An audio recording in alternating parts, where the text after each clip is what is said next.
Why is pumpkin spice everywhere? At this point, it's more famous for being famous than anything else, and I never understood why. Well, today, I'm diving in and finding out straight from the source. Hello, Internet! Welcome to Food Theory, the show that's feeling autumnal. And I have a confession. I've never had pumpkin spice latte. I know, sacrilege! But I just never understood the hype. I remember going to college here in Miami, Florida, where the temperatures rarely drop below 85 degrees Fahrenheit. And as soon as September hit, I would see flocks of people wearing Ugg boots, plaid shirts, and sipping on some PSLs. It just seemed so ridiculous. All of that hoopla and undoubtedly smelly feet for a latte? I had to dig deeper. But no matter how much I dug into this, dare I say, cultish fascination people have with this, I just couldn't understand. But no more. Today, I'm getting to the bottom of why pumpkin spice is everywhere. And the only way to do that is to finally try my very first pumpkin spice latte. Whoa. It took a lot to get to this point. See, there's two factors that most people point to when it comes to how PSLs gained their astronomical popularity. The flavor, nice and simple, and the sense of nostalgia it provides. That's a concept. It gives people a concept? That's like saying, I don't know, a burger gives you a sense of existential dread. It makes no sense to me. But maybe what I need is to have it explained to me. So I'm going undercover. Okay, so we are starting our adventure into finding out why people love the PSL so much. There's only one way to do that, and that's to go to the source, to the place where we can find the most PSL drinkers. Here in Miami, that's no place other than my old alma mater, the University of Miami. So I'm gonna go undercover as a super cool, hip, young college student. I'm dressed up because it's game day. I'm not actually going undercover. No one's gonna believe this. We're going to the campus right now, and we're gonna see if we can spot a couple of PSL drinkers at the Starbucks on campus and ask them a couple of questions. I wanna get into their heads. I wanna ask them if it's a psychological thing, a nostalgic thing, or a flavor thing. Is it just because the flavor is really that good? I'm really excited to find out. So, let's go. Pumpkin spice has been around for so long, some of you watching may not even know a world without pumpkin spice lattes. So let's go back to the very beginning. And this really starts with the most obvious myth to bust. Pumpkin spice doesn't actually have pumpkin in it. Shocker. I know. The reason why it's called pumpkin spice is simple. It was the blend of spices typically used in pumpkin pie recipes. If that seems obvious for you, it didn't for a lot of customers. Back in 2015, Starbucks got a lot of backlash when people started noticing pumpkin was nowhere near the ingredients list. Since then, they've included pumpkin puree as part of the recipe to avoid any confusion, even though it isn't the star of the show when it comes to the flavor. But the mix of pumpkin spice itself has been around for centuries, showing up in the very first American cookbook, American Cookery by Amelia Simmons. And by and large, it stayed that way for over 200 years. It wasn't until 2003 that the Mad Lads in the liquid lab at Starbucks decided to mix pumpkin pie and espresso that had started venturing out of the world of baked goods. Until then, it was all about that Thanksgiving pumpkin pie. And that may be why, in my research for this episode, I kept finding article upon article pointing to nostalgia as the reason behind the PSL success. But that seemed like such an easy answer. There's no way it could be right in my mind. And that's where my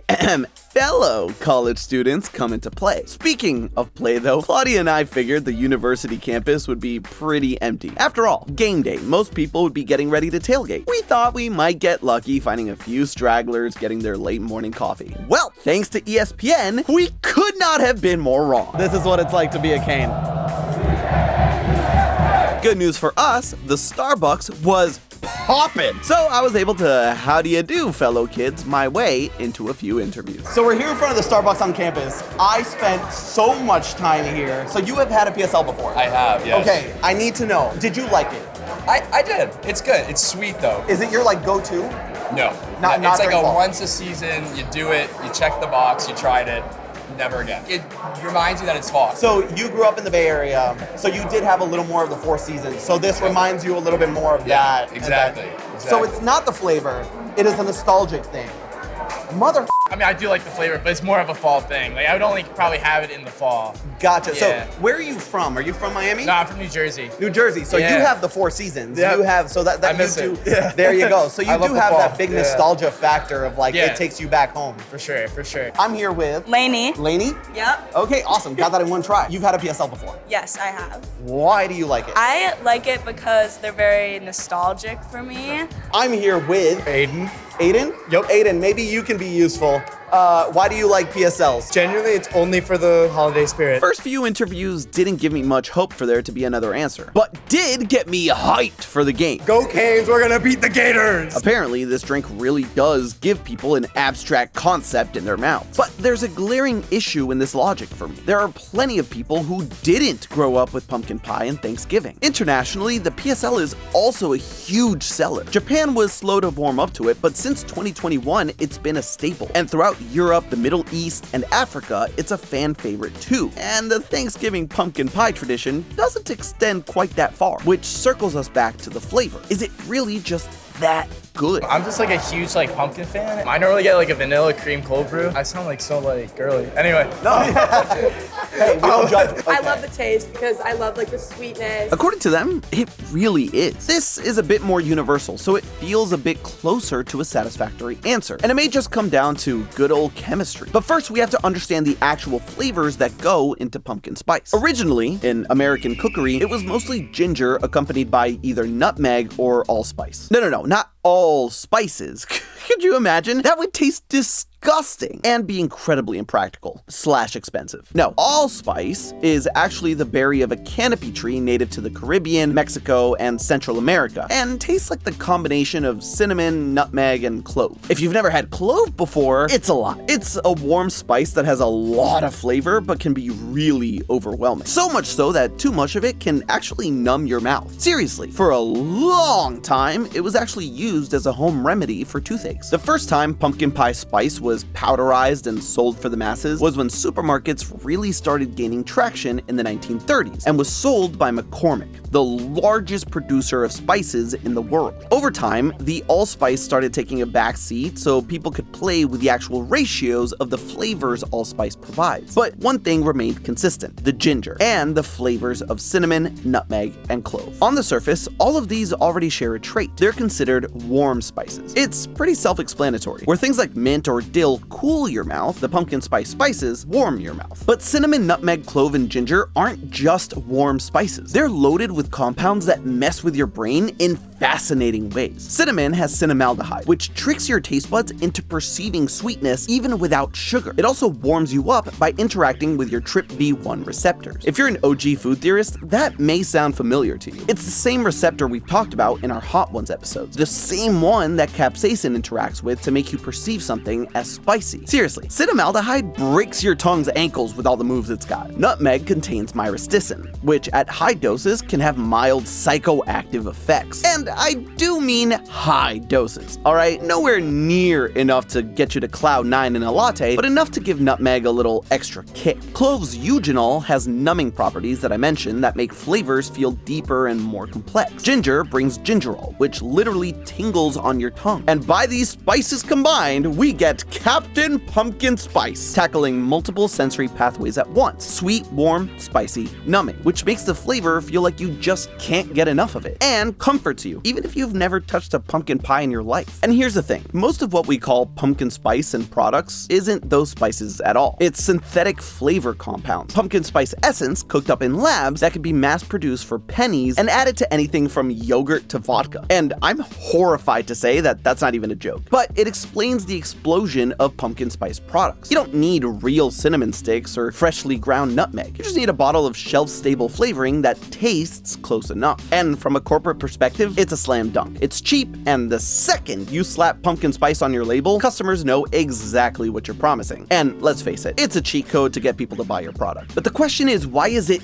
everywhere in so many products? Well, from a purely flavor perspective, it's because the warm spices play well with, well, pretty much everything. Even though individually and in excess, each one of the components can be overwhelming and downright disgusting, in the pumpkin spice proportions, they meld with things that are sweet or savory. And and the spice mix in and of itself is very well balanced too, so long as whatever you're mixing it with doesn't also have a super strong flavor. That's why yogurt, pasta, butter, and friggin' Special K all work well PSL-ified. We all know just how bland and flavorless regular Special K is. Pumpkin spice elevates it to a new level of flavor. So if it really comes down to the flavor, is it time for me to pop my pumpkin and finally try my very first PSL? Yup. Hi! My life is a mess right now. My place looks like this because I just moved, and I don't know where my tripod is. I don't know where my actual camera is, so we're on my gimbal and my phone, and this is gonna have to be food theory for the foreseeable future. By the way, go Canes, we won yesterday. So, it's time. I've interviewed people. I have tried to figure out why the PSL is so friggin' popular, and nobody could give me a satisfactory answer. Some people were like, oh, it is the nostalgia. Some people were like, oh no, it is the flavor. And some people were like, it's both, which is utterly useless. So today, I'm gonna go and I'm gonna try it for myself. Let's go. But while I'm at it, I just had to ask the barista at my local Starbucks why they think pumpkin spice is everywhere. That's where you'd hear the audio of the answer they gave. If we had any.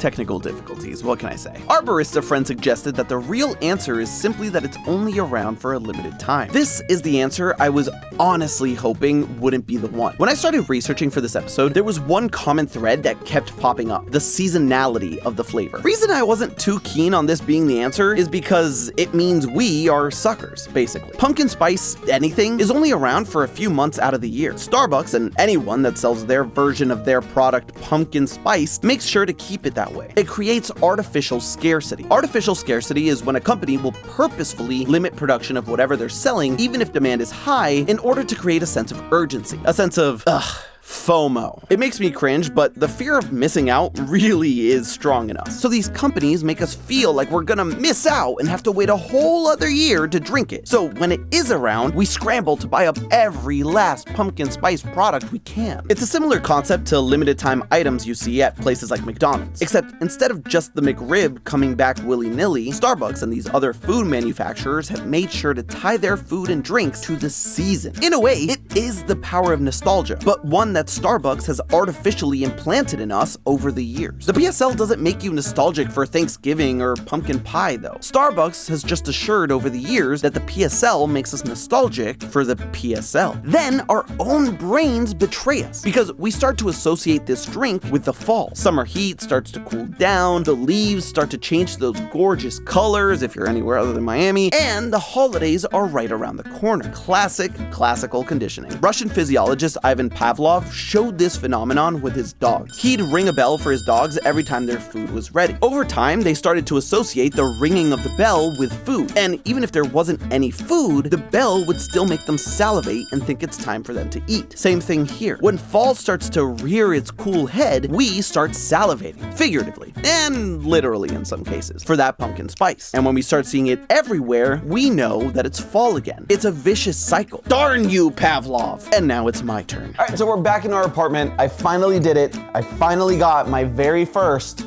grande pumpkin spice latte. It's time to try it and see what the hype is about. Oh my God, I get it. The fall gods have shown me the way. I have to say, in all seriousness, it does have a very nice spice. I think the cinnamon, a little bit of the nutmeg really comes through. There's a little bit of bitterness even at the very back of the mouth. It's a very complex flavor. It doesn't punch you in the face with a lot of sweetness. It doesn't punch you in the face with any sort of thing. It's a very smooth experience. And I have to say, while I don't necessarily get the nostalgia factor, I understand how this might make you wanna cozy up by the fireplace and, you know, enjoy a little time. This is not the coffee that you have to like burn through an all-nighter because you need to like work hard and study. I really think I get that this is just a relaxing drink. It is getting your caffeine kick in a relaxing way that you can just enjoy and sip and slow things down. It really encourages you almost to slow down the drinking experience. And I have to say, I'm a big fan. I might actually start getting these more often. So why is pumpkin spice everywhere? Because it's a perfect storm. In America, nostalgia made it iconic. Globally, the chemistry makes it universally appealing. But more than anything, as much as it sucks to admit, we are suckers for good old-fashioned marketing. Starbucks dangles that pumpkin right in front of us for just a few months a year and yanks it away just when we've had enough time to settle into our jammies with our lattes and cozy up by the fire. And then we're left waiting and waiting until the next time it comes around. And through classical conditioning, we have started associating this delicious drink with all the things going right in our lives just as the fall season starts up. But hey, that's just a theory. A food theory. Salud. Hey, have you ever wondered why matcha is everywhere? Make sure to click the link on the screen now. And as always, I'll see you next week.